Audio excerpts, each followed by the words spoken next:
So a little follow-up on the dramatic reading that you probably just viewed or viewed a few minutes ago and then had a little bit of discussion on. I thought it would be good to take a little closer look at the first four sentences and see what it was that was operating there. So you see, if you look at sentence 1 in Psalm 90, Tefillah leMoshe, these ta'amim, these tropes look a little unusual there, although in leMoshe that looks like an upside down trope.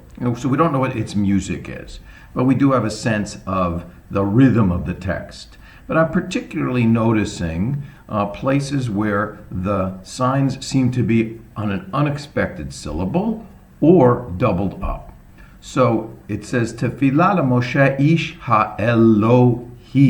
There are two marks in that word. So that is saying to me that Moshe is an ish ha'Elohim, a man of God. There's a real emphasis on the God in that man of God.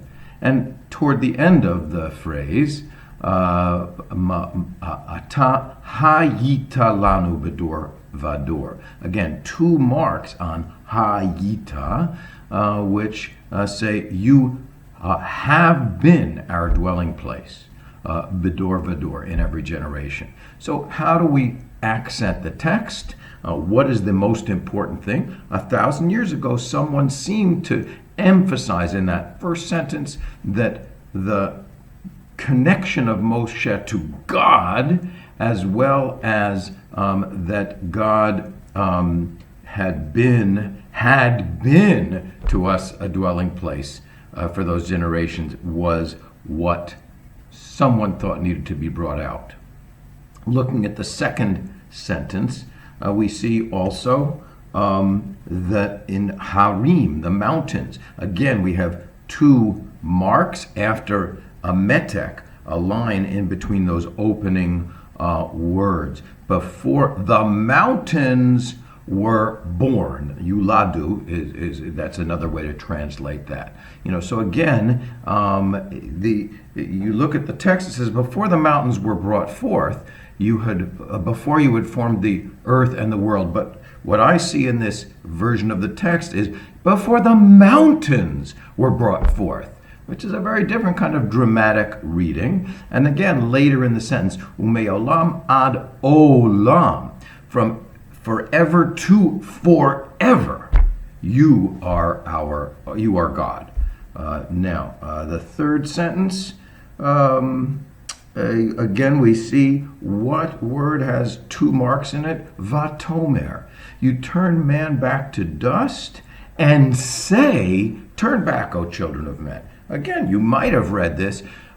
You turn man back to dust and say, turn back, O children of men. But there's a sign here that says, you turn man back to dust and say, turn back, O children of men, which tells me something about how at least someone else understood this text. And finally, a look at the fourth verse.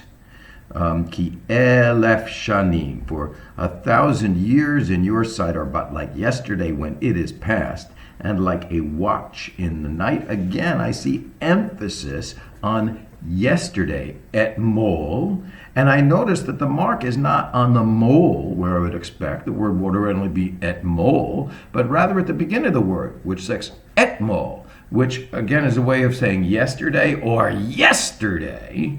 And then the second to last word in the Hebrew in the sentence, va'ashmura balayla. To say that 1,000 years in your sight are but like yesterday when it is past, and like a watch, ve'ashmura balayla.